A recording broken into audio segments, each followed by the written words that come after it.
সকালে ব্রেকফাস্টে এটা খাওয়ার পর আমার কর্তামশাই একদম বিশ্বাস করতে চাইছিল না যে এটা আমি কালকের বেঁচে যাওয়া ভাত দিয়ে বানিয়েছি। তার এতটাই ভালো লেগেছে সে আবার প্যাক করে নিয়ে গেছে লাঞ্চে খাবে। সত্যি কথা বলতে কি এটা দেখতে যেমন লোভনীয়, খেতেও তেমনি সুস্বাদু আর স্বাস্থ্য। এটা বানানোর জন্য একটা বাটিতে আমি নিয়ে নিলাম কালকের বেঁচে যাওয়া এক বাটি ভাত, 4 চামচ সুজি আর 4 চামচ টক দই। এখন এই 3টে উপকরণ চামচ দিয়ে খুব ভালো করে মেখে নিতে হবে যাতে ভাতটা খুব ভালোভাবে পেস্ট হয়ে যায়। তারপর ঢাকা দিয়ে 10 মিনিট রেখে দিতে হবে। 10 মিনিট পর এতে দেবো মিহি করে কাটা পেঁয়াজ, গাজর, কাঁচা লঙ্কা, ধনেপাতা কুচি আর হাফ চা চামচ গোটা জিরে, স্বাদ মতো লবণ দিয়ে সবকিছু ভালো করে মেখে নেব।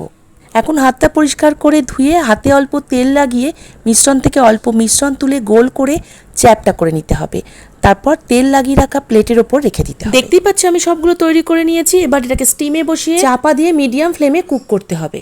10 মিনিট পর এটা খুব ভালোভাবে তৈরি হয়ে গেছে। ঠান্ডা হয়ে গেলে এটা এইভাবেও খেতে খুব ভালো লাগে যে কোনো সস বা মেয়োনিজ দিয়ে। কিন্তু আমি এটাকে আরেকটু চটপটা করার জন্য সাথে হাফ চামচ কালো জিরে, কারি পাতা, চিলি ফ্লেক্স দিয়ে একটু নাড়াচাড়া করে তৈরি করা বাসি ভাত ধোসা আর অল্প একটু ধনেপাতা কুচি ছড়িয়ে টস করে নামিয়ে নিলেই তৈরি হয়ে যাবে দারুণ tasty left over rice dosa.